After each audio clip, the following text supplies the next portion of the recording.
Bourgeoisie, commerce et esclavage au XVIIIe siècle. Dans ce chapitre, nous allons essayer de comprendre comment le commerce, la traite et l'esclavage ont enrichi l'Europe au XVIIIe siècle. Tout d'abord, il convient de parler de l'expansion du commerce atlantique. D'abord, il a fallu dominer l'océan Atlantique. En effet, premier point, au XVIIIe siècle, maîtriser les océans permet aux principaux États européens d'affirmer leur puissance commerciale.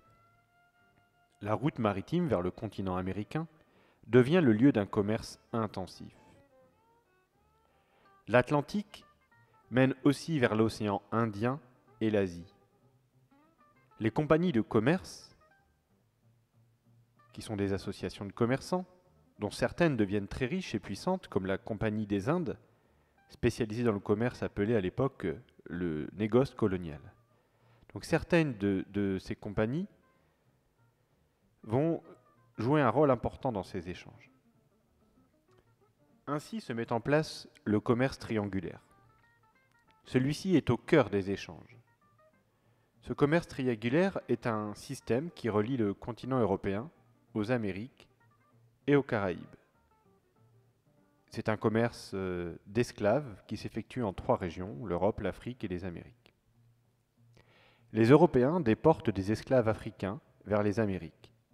En retour, de nouveaux produits comme le sucre, le café, le tabac ou le cacao sont exportés vers l'Europe, où ils modifient les habitudes de consommation. Ce commerce repose donc autant sur la commercialisation des produits que sur celle des femmes et des hommes africains. Dans ce commerce qui s'étend, certains vont en profiter, notamment les grands ports et la bourgeoisie marchande.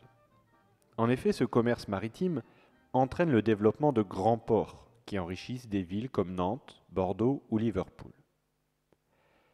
Les négociants, les armateurs, c'est-à-dire une personne qui finance l'équipement d'un navire marchand, et les marchands forment une nouvelle bourgeoisie, c'est-à-dire une partie de la société, des habitants d'une ville qui font fortune dans le commerce ou la finance.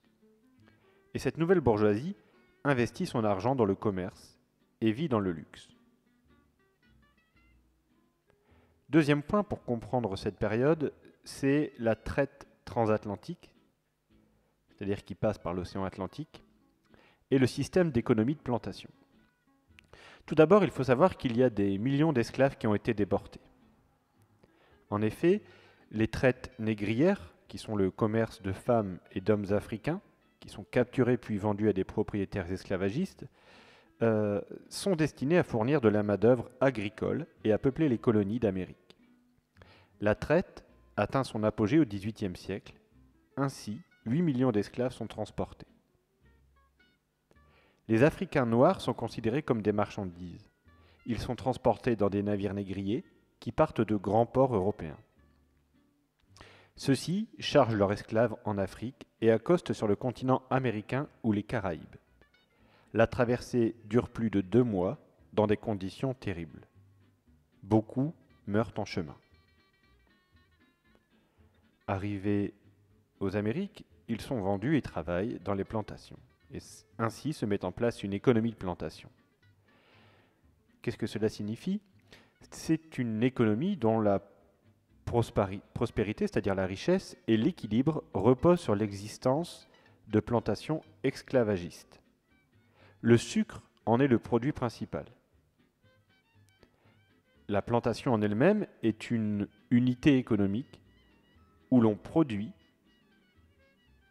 la canne à sucre, où l'on transforme cela en sucre et où l'on vend le sucre. Parlons maintenant de la vie des esclaves. D'abord de leur travail et de leur vie dans les plantations. Les esclaves travaillent 6 jours sur 7.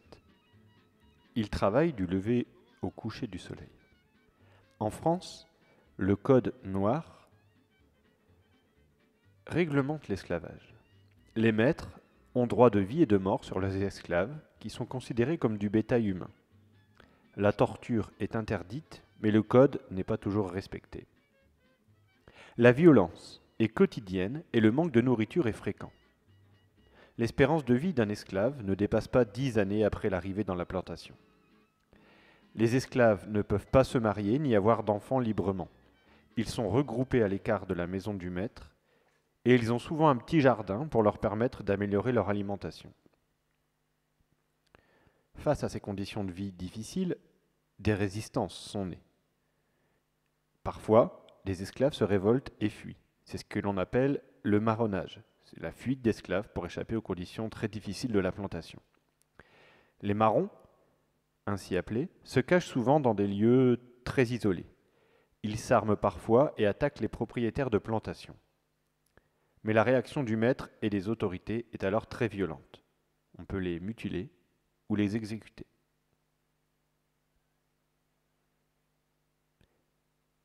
Petit bonus, ce n'est qu'en mai 2001 qu'une loi française a déclaré que la traite et l'esclavage étaient des crimes contre l'humanité.